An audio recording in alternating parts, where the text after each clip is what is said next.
Today nga pala is 4 a.m. dito sa Australia. So, nag-cravings ako, guys. Ayan, kung nakikita nyo, chicken yan, buo yan kanina. And bread kaso. Kaso, guys, gutom na ako kaya hindi ko na-videohan. Ayan, nag-cravings kami ni baby. Tapos, nagtimpla ako ng coffee. Ayan, guys. So, guys, hindi naman siguro masama yung coffee. Basta 1 cup lang a day para sa buntis. Kasi sinesearch ko rin naman yung hindi pwede at pwede na inumin ko. No? So, katatapos ko lang kumain, guys. Tapos, ito. Kakainin ko naman ito mamaya itong saging. Guys, kasi medyo ako nagdilihilihi pa. No, nasa first semester pala ako. Yung video ko, guys, diba sabi ko second semester na ako. Wala, hindi ko alam na, akala ko kasi ba't 2 months na yung baby mo, yun na yung second semester pala. Hindi pala, guys. Yung pala yung first semester pala, first semester pa rin pala yung 1 to 3 months. Yun yung first semester. Tapos, yung second semester is 4, 5, 6. And yung third semester is 7, 8, 9. So, akala ko pag second months na yung baby mo, yun na yung second semester. So, nagkamali ako dun. No?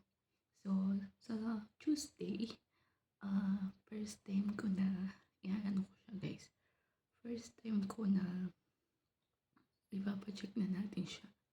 So, ipapa-scan namin siya din para malaman kung ilan months na talaga si baby.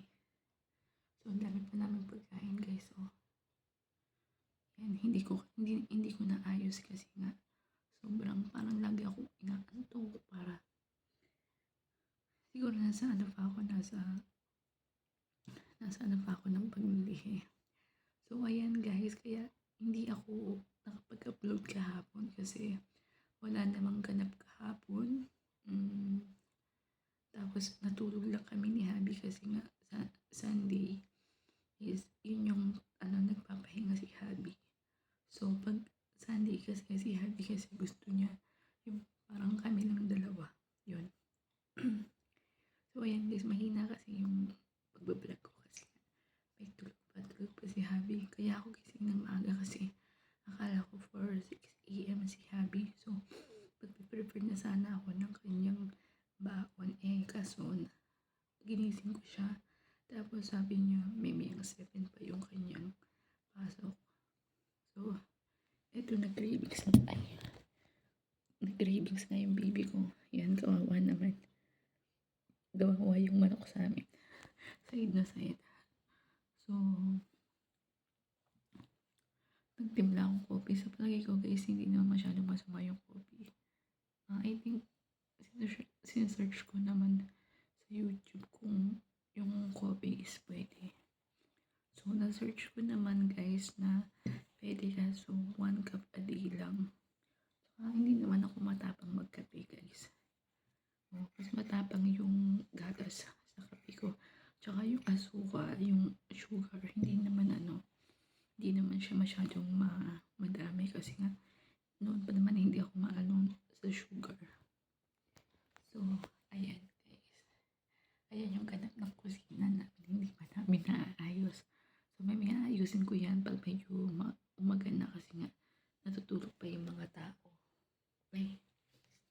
Yung salt. Alam niyo ba, guys, kung bakit nandito yung salt na dito? Kasi parang gusto ko yung mangga. Kasi kumain ako kahapon ng mangga. So, ang ginawa ko, hindi ko malasaan yung mangga.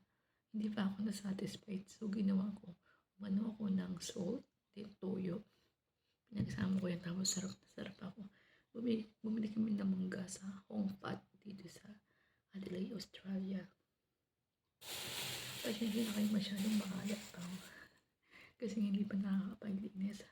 So, ayun lang, guys. So, bukas, Tuesday. Ayan, Tuesday, guys. First time natin makikita si baby. So, hindi naman siya makikita kasi scan pa lang siya. Kung si baby pa nasa maayos na posisyon o kung ilan months na talaga si baby.